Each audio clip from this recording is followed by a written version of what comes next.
I mean, it is also a race for hearts and minds in the sense that if people's life becomes more and more difficult, it could alienate people from the opposition. Now, the difficult part is that the system, whereby the system that was built on the Gaddafi regime makes that there are no institutions whatsoever, nothing to go into and to sort of continue its work. You have to build absolutely everything from scratch. So you have to build the administrative rule, the civilian rule from scratch, and at the same time you have to try to defend yourself, and they have the ambition of trying to go to the rest of the country. So it is a very complicated situation, and they're very, very much aware of that. And who exactly indeed is leading this rebellion, Hoda? Who's part of this political council that's been formed there in Benghazi, and is there a consensus for them to negotiate on behalf of the country?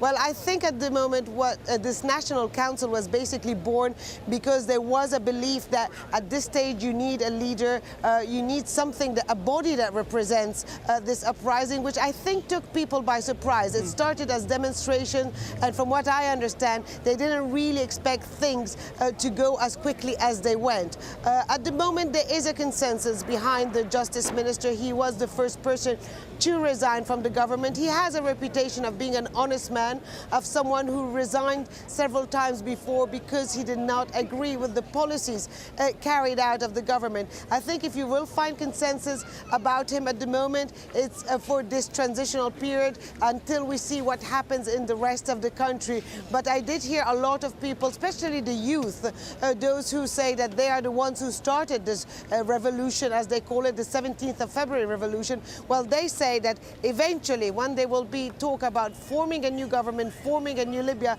well, they don't want to see anyone from the former regime or anyone who had any kind of dealing with that. The older generation says, well, we do need him because that whole governance was so opaque that there are actually very, very few people in the country who know how to run this country. Okay, Hoda Abdelhamid reporting there live from Benghazi. Hoda, thank you very much for that update. Now, the International Criminal Court is expected to announce a full investigation into human rights violations in Libya. The prosecutor, Luis Moreno Ocampo, has said there is enough evidence to suggest crimes against humanity have been committed. The investigation comes after the United Nations Security Council on Saturday ordered the court to look into possible crimes in Libya. Government officials from the Netherlands are in what are described as intensive diplomatic negotiations with Libya. They're trying to win the release of 3 Dutch Marines. They were captured on Sunday by forces loyal to Muammar Gaddafi after they landed in the coastal city of Sirte. Dutch officials say the Marines were trying to rescue 2 Europeans who have since been handed over to the Dutch embassy in Tripoli. The Marines came from a Dutch warship stationed off the coast of Libya to help with evacuations. Alan Fisher is in The Hague for us. Alan, let's start first with these Marines being captured in Libya. How worried are they in the Netherlands about this? Well, certainly the incident happened on Sunday. There has been a media blackout. No one has been saying anything at all from the Dutch government over the last few days. They believe that secrecy has helped them to carry out these negotiations with the Libyan authorities. It's a newspaper that broke the news on Thursday. That's now been confirmed by the Defence Ministry that the 3 Marines were taken into Libyan custody when something went wrong with their rescue mission near Sirte on Sunday. They are being held, we are told, somewhere near Tripoli, and obviously negotiations are continuing. The Prime Minister is keeping a close eye on all that's going on and is looking to be informed and updated regularly, but at the moment there's no further news. They believe that they will be successful in getting the soldiers out, but it could take some time yet. Now, in the meantime, the International Criminal Court, they're expected to look into war crimes being committed in Libya. What exactly is expected to happen there today? Is this a statement just by Moreno Ocampo? Well, he's going to outline what he thinks has happened, where he thinks there have been crimes against humanity, where that fits in with the reference that he's been given from the UN Security Council. Remember, it was the UN Security Council referred this issue to the ICC. That only happened on Monday, so within around 48, 72 hours, Mr. Ocampo has decided that there is a case to answer. Now, we'll find out the offences that have been committed, and also he's likely to name names. He's likely to say, these are the people I believe are responsible for offences that have been committed. It's almost almost impossible to think that Colonel Gaddafi's name is not going to be top of that list, and he will warn them not to carry out any further crimes against humanity, any further acts which may draw the wrath of the International Criminal Court. So it's going to be quite an important meeting in the next couple of hours when he outlines the case. Obviously, investigations have to continue. He's going to look for help from the African Union, from the Arab Council. He's also going to involve Interpol as well as a number of other governments. But certainly, on the face of it, Mr. Ocampo believes that there is a case to answer, that in Libya, crimes against humanity have been committed by the regime there. Thank you very much, Alan Fisher, joining us there live from The Hague in the Netherlands. Now, the Arab League says it could impose a no-fly zone over Libya if fighting continues. The group's Secretary General says this action could be taken in coordination with the African Union. We'll continue consultations on the best way to protect and guarantee the safety and security of the Libyan people and that of the Arab nations.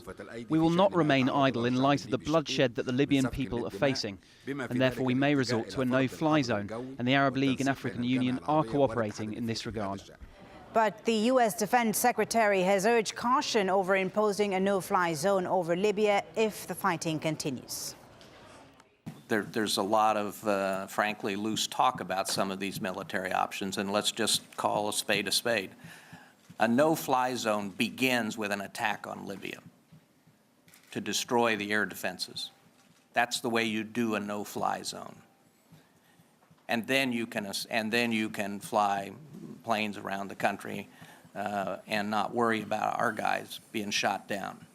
But that's the way it starts. I'm not endorsing it. And it requires, no, I understand, but it also requires more airplanes than you would find on a single aircraft carrier. So it is a big operation in a big country. Well, we'll have more on the possibility of a no-fly zone in just a moment, but there's also growing attention on Muammar Gaddafi's overall military capability. Tim Friend reports. Showing off military might is a tradition Colonel Gaddafi was happy to fulfill.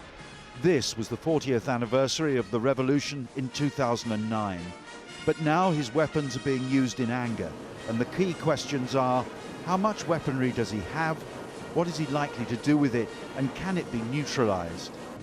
Libya's military might looks very different on paper than it does on the ground. The Air Force is said to be made up of 18,000 personnel, more than 200 fighter aircraft and 35 attack helicopters. But 3 aircraft have already been lost in the current unrest, and the airworthiness of the remaining jets has been questioned. The Navy boasts 8,000 personnel and 2 submarines, but Western military analysts believe that the subs have long been abandoned.